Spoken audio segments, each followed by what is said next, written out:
Maharashtra today 24 news सत्य परिस्थितीचा सविस्तर आढावा। पूरग्रस्त दुकानदारांचे तहसील कार्यालयात ठिय्या आंदोलन। जळगाव जामोद तालुक्यात मागील वर्षी अतिवृष्टीमुळे 22 जुलै 2023 ला दुकानदारांचे प्रचंड आर्थिक नुकसान झाले होते। यामध्ये दुकानदारांना अनुदान म्हणून मुख्यमंत्री यांनी 50,000 रुपये, टपरीधारक यांना 10,000 रुपये अनुदान जाहीर केले, परंतु वर्ष होऊन देखील पात्र दुकानदारांना कुठलीच मदत न मिळाल्याने आज नुकसानग्रस्त दुकानदारांनी बेमुदत ठिय्या आंदोलन तहसील कार्यालयात सुरू करण्यात आले होते। परंतु तहसीलदार यांनी चर्चा करून त्यांच्यातून योग्य मार्ग काढण्याचे आश्वासन दिले व तहसीलदार यांनी नुकसानग्रस्त दुकानदारांना यावेळी लेखी स्वरूपात पत्र दिले की 23 ऑगस्ट रोजी एका कॅम्पस आयोजन करून ज्या दुकानदारांना लाभ भेटला नाही अशा दुकानदारांनी आपल्या दुकानाचा नमुना 8 व परवाना घेऊन तहसील कार्यालयात यावं व आपला झालेला पंचनामा पाहून घ्यावा।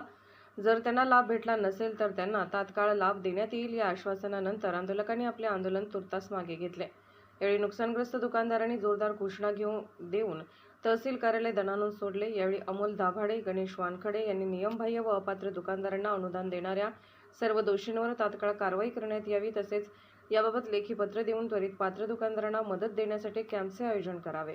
महाराष्ट्र टुडे मराठीसाठी ब्युरो रिपोर्ट जिकरुल्लाह खान, बुलढाणा। मागील वर्षीच्या जो अतिवृष्टीमध्ये या तालुक्यातील दुकानदारांचे नुकसान झाले होते त्याबाबत सतत पाठपुरावा केल्यानंतर आज तहसील कार्यालय जळगाव जामोद येथे सर्व नुकसानग्रस्त दुकानदारांच्या वतीने ठिय्या आंदोलन करण्यात आले होते।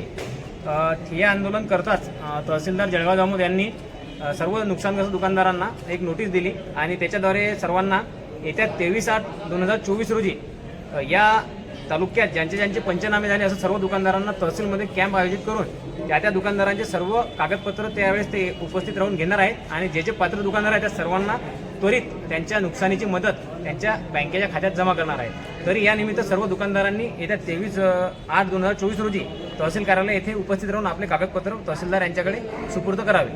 नेमके कागदपत्र काय घेऊन उपस्थित राहणार आहेत दुकानदार? ज्यांचे नुकसान होऊन पंचनामे झालेले आहेत त्या सर्व दुकानदारांनी आपलं शॉपॅक लायसन्स जे 22 जुलैच्या आधीचं, त्या नंबर जागेचा 8 आणि आपलं आधार कार्ड घेऊन तहसील कार्यालय येथे उपस्थित राहावे।